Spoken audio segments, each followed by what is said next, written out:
ഇപ്പോൾ നാം ശ്രവിച്ചുകൊണ്ടിരിക്കുന്നത് morning voice ആത്മീയ ശുശ്രൂഷയാണ്. ഇന്ന് ഉൽപ്പത്തി പുസ്തകത്തിൽ നിന്നും കർത്താവിൻ്റെ ദാസൻ ജെയിംസ് എം തോമസ് നെടുമ്പാശ്ശേരി ധ്യാനചിന്തകൾ പങ്കുവയ്ക്കുന്നു. സത്യസഭാപതിയേശുവേ നിത്യം ജയിക്ക കൃപാനിധേ. സത്യസഭാപതിയേശുവേ നിത്യം ജയിക്ക കൃപാനിധേ. സ്തുത്യർഹമായ നിന്നാമത്തെ മർത്യരെല്ലാം ഭജിച്ചിടട്ടെ. സത്യസഭാപതിയേശുവേ നിത്യം ജയിക്ക കൃപാനിധേ. ഉൽപ്പത്തി പുസ്തകം 38 അധ്യായത്തിൽ യഹൂദായുടെ ജീവിതത്തിൽ വന്ന വീഴ്ചകളെക്കുറിച്ച് മുന്നറിയിപ്പെന്നവണ്ണം ദൈവത്തിൻ്റെ പരിശുദ്ധാത്മാവിൽ ആശ്രയിച്ച് നാം ഒരുമിച്ച് ചിന്തിച്ചുകൊണ്ടിരിക്കുകയാണല്ലോ. ഇന്നും നാം ഉൽപ്പത്തി 38 ആത്മീക യാത്ര തുടരുകയാണ്. അങ്ങ് ശ്രദ്ധിക്കുന്നത് മോർണിംഗ് വോയിസ് എന്ന ആത്മീക ശുശ്രൂഷയാണ്. ഉൽപ്പത്തി പുസ്തകത്തെ അധികരിച്ചുള്ള 296 എപ്പിസോഡിലേക്ക് ഹാർദമായി അങ്ങയ്ക്ക് സ്വാഗതം. ഒടുവിൽ നമ്മൾ ഓർത്തത് മരുമകളാണ് എന്നറിയാതെ വഴിയരികെ ഇരുന്നിരുന്ന തൻ്റെ മകൻ്റെ ഭാര്യയുടെ അടുക്കിലേക്ക് ചെല്ലുന്ന യഹൂദയാണ്. താമാറിൻ്റെ അടുക്കിലേക്ക് അവൻ ചെല്ലുമ്പോൾ ദൈവഹിതത്തിന് വിപരീതമായ വിഷയത്തിലേക്ക് അവൻ കടക്കുകയാണ്. അവൻ്റെ ജീവിതത്തിൽ വ്യഭിചാരത്തിൽ വീണുപോകുന്ന ദയനീയമായ കാഴ്ചയാണ് കാണുവാൻ കഴിയുന്നത്. ഇന്ന് നാം ചിന്തിക്കുവാൻ പോകുന്നത് യഹൂദായുടെ പരീശ സ്വഭാവത്തെക്കുറിച്ചാണ്.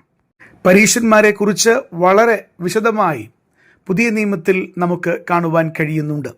അതിന് ഹ്രസ്വമായി ഇങ്ങനെ പറയുവാൻ കഴിയും: അവർ പുറമേ നല്ലവരായി നടിക്കുന്നുണ്ടെങ്കിലും അവരുടെ അകത്ത് പലതരത്തിലുള്ള പാപങ്ങളെ മറച്ചു വെച്ചുകൊണ്ടവർ ജീവിക്കുന്ന കാഴ്ച നമ്മുടെ കർത്താവ് ഉയർത്തി കാണിക്കുന്നുണ്ട്. അതുതന്നെ നമുക്ക് ഈ അധ്യായത്തിൽ യഹൂദായോട് ബന്ധപ്പെട്ടും കാണുവാൻ സാധിക്കുന്നുണ്ട്. നമുക്കറിയാം, താമാറിൻ്റെ അടുക്കലേക്ക് ചെന്ന് പാപത്തിൽ വീണ യഹൂദ പണയമായിട്ട് ചിലത് നൽകുന്ന കാഴ്ച വിശുദ്ധ തിരുവെഴുത്ത് ഇതേ അധ്യായത്തിൽ നമുക്ക് കാണിച്ചു തരുന്നുണ്ട്.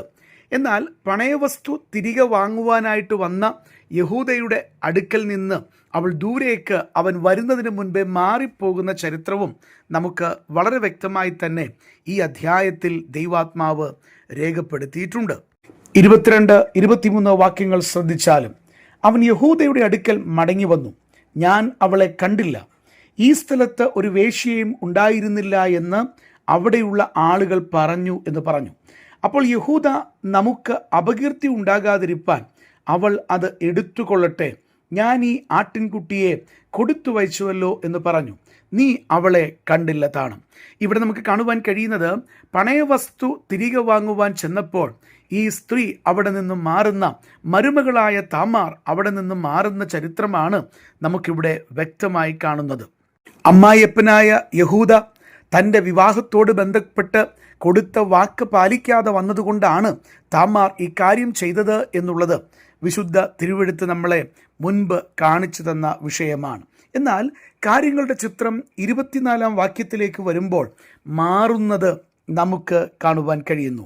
നോക്കുക, 24 വാക്യത്തിലേക്ക് വരുമ്പോൾ, ഏകദേശം 3 മാസം കഴിഞ്ഞിട്ട് നിന്റെ മരുമകൾ താമാർ പരസംഗം ചെയ്ത് പരസംഗത്താൽ ഗർഭിണിയായിരിക്കുന്നുവെന്ന് യഹൂദായിക്ക് അറിവ് കിട്ടി.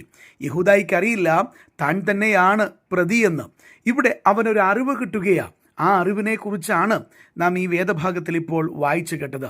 എന്നാൽ ശ്രദ്ധിക്കുക, തുടർന്ന് നമുക്ക് കാണുവാൻ കഴിയുന്നത് പരീശ സ്വഭാവത്തിലേക്ക് മാറുന്ന യഹൂദയാണ്. ആ 24 വാക്യത്തിൽ തുടർന്ന് നമ്മൾ ഇങ്ങനെയാണ് വായിക്കുന്നത്: അപ്പോൾ യഹൂദ, അതായത് തൻ്റെ മരുമകളായ താമാർ പരസംഗത്താൽ ഗർഭിണിയായിരിക്കുന്നുവെന്ന് അവൻ അറിഞ്ഞ നിമിഷം തന്നെ പറയുന്നൊരു കാര്യമുണ്ട്. അപ്പോൾ യഹൂദ, അവളെ പുറത്തു കൊണ്ടുവരുവീൻ, അവളെ ചുട്ടുകളയണം എന്ന് പറഞ്ഞു. പാപം ചെയ്തപ്പോൾ കർശനമായ നിലപാട് അവൾക്കെതിരെ എടുക്കുവാൻ തയ്യാറാകുന്ന യഹൂദയെയാണ് നമുക്കിവിടെ കാണുവാൻ കഴിയുന്നത്. അവൻ്റെ ജീവിതത്തിലെ പാപത്തെ മറച്ചു വെച്ചുകൊണ്ട് അവനാണ് ഇപ്പോഴത്തെ പ്രതി എന്ന് തിരിച്ചറിയുവാൻ കഴിയുന്നില്ല എങ്കിൽ തന്നെയും പാപത്തിൽ വീണുപോയ തൻ്റെ മരുമകളെ ചുട്ടുകൊല്ലുവാൻ തയ്യാറെടുക്കുന്ന യഹൂദയെ നമുക്ക് കാണുവാൻ കഴിയുന്നുണ്ട്. ഇത് പരീക്ഷ സ്വഭാവമാണ്. നമ്മുടെ കർത്താവിൻ്റെ ഐഹിക ജീവിത കാലഘട്ടത്തിൽ വ്യഭിചാരകർമ്മത്തിൽ പിടിക്കപ്പെട്ട സ്ത്രീയുടെ ചിത്രം നാം കാണുമ്പോഴും ഇതേ പരീക്ഷ സ്വഭാവം നമുക്ക് ചുറ്റും കൂടി നിന്ന ജനങ്ങളുടെ മുമ്പിൽ കാണുവാൻ കഴിയുന്നുണ്ട്. ആ ജനങ്ങളുടെ കയ്യിൽ കല്ലുണ്ട്. അവർ കല്ലെറിയുവാനായിട്ട്, മോശയുടെ നിയമം നടപ്പിലാക്കുവാനായിട്ട് വാശിയോടുകൂടെ നിൽക്കുന്ന ചരിത്രം നമുക്ക് വിശുദ്ധ വേദപുസ്തകം കാണിച്ചു തരികയാണ്. നമ്മുടെ കർത്താവിൻ്റെ മുൻപിലേക്ക് ഈ സ്ത്രീയെ കൊണ്ടുവന്ന് നിർത്തുമ്പോൾ കർത്താവ് പറഞ്ഞ ഒരു മറുപടിയും നമുക്കറിയാം. യോഹന്നാന്റെ സുവിശേഷം 8-ാം അധ്യായം 7-ാം വാക്യത്തിൽ നമ്മുടെ കർത്താവ് പറയുന്നൊരു വാക്കുണ്ട്, നിങ്ങളിൽ പാപമില്ലാത്തവൻ അവളെ ഒന്നാമത് കല്ല് എറിയട്ടെ എന്ന് അവരോട് പറഞ്ഞു. 8-ാം വാക്യത്തിലേക്ക് വരുമ്പോൾ നമ്മുടെ കർത്താവ് പിന്നെയും നിലത്ത് കുനിഞ്ഞ് വിരൽ കൊണ്ട് എഴുതിക്കൊണ്ടിരിക്കുകയാണ്. 9-ാം വാക്യം നമ്മൾ ഇങ്ങനെയാണ് വായിക്കുന്നത്, കർത്താവിൻ്റെ വാക്ക് കേട്ടിട്ട് മനസ്സാക്ഷിയുടെ ആക്ഷേപം ഹേതുവായി മൂത്തവരും ഇളയവരും ഓരോരുത്തനായി വിട്ടുപോയി. യേശു മാത്രവും നടുവിൽ നിൽക്കുന്ന സ്ത്രീയും ശേഷിച്ചു. യേശു കർത്താവ് നിവർന്ന് ആ സ്ത്രീയോട് പറയുന്നൊരു വാക്കുണ്ട്, സ്ത്രീയെ അവർ എവിടെ? നിനക്ക് ആരും ശിക്ഷ വിധിച്ചില്ലയോ എന്ന് ചോദിച്ചതിന് ഇല്ല കർത്താവേ എന്ന് അവൾ പറഞ്ഞു. ഞാനും നിനക്ക് ശിക്ഷ വിധിക്കുന്നില്ല, പോക, ഇനി പാപം ചെയ്യരുത് എന്ന് പറഞ്ഞ് അവളെ പറഞ്ഞു വിടുന്ന കർത്താവിനെയാണ് നമുക്ക് ഇവിടെ കാണുവാൻ കഴിയുക. ഇവിടെ ആ സ്ത്രീയെ കൊല്ലുവാനായിട്ട് വന്ന ആളുകൾക്ക് അവരുടെ മനസ്സാക്ഷിയുടെ ആക്ഷേപം ഹേതുവായി അവരുടെ ജീവിതത്തിലെ പാപങ്ങൾ അവർക്ക് ഓർമ്മ വന്നതുകൊണ്ട് അവർ തിരികെ പോകുന്ന കാഴ്ചയാണ് കാണുവാൻ കഴിയുന്നത്. എന്നാൽ അവരുടെ പാപങ്ങളെ ഓർക്കാതെ ആ സ്ത്രീയെ കൊല്ലുവാൻ വരുന്ന പരീക്ഷ സ്വഭാവം പോലെ തന്നെ യഹൂദായുടെ ജീവിതത്തിലും നമുക്ക് കാണുവാൻ കഴിയുകയാണ്. തുടർന്ന് വേദഭാഗം 38-ാം അധ്യായത്തിലേക്ക് നമ്മൾ തിരിച്ചു വരുമ്പോൾ യഹൂദയാണ് ഈ കുഞ്ഞിൻ്റെ പിതാവ് എന്ന് വെളിപ്പെടുത്തുന്നതും നമുക്ക് കാണുവാൻ കഴിയുന്നുണ്ട്. പ്രിയപ്പെട്ടവരെ, നമ്മുടെ ക്രിസ്തീയ ജീവിതത്തിൽ നാം ഓർക്കേണ്ടുന്ന ഒരു പാഠം ഇവിടെ മറഞ്ഞു കിടപ്പുണ്ട്. പരീക്ഷ സ്വഭാവം നമുക്ക് ഉണ്ടാകാനായിട്ട് പാടില്ല. നമ്മുടെ അകത്തുള്ള കുറവുകളെ മറച്ചു വെച്ചുകൊണ്ട് പുറമേ നാം നല്ലവരെന്ന് നടിക്കുമ്പോൾ അത് ദൈവം അറിയുന്നുണ്ട് എന്ന് മറക്കരുത്. നമ്മുടെ ജീവിതത്തിൽ പാപങ്ങൾ വെളിപ്പെടുത്തുന്ന ഒരു ദിവസമുണ്ട്.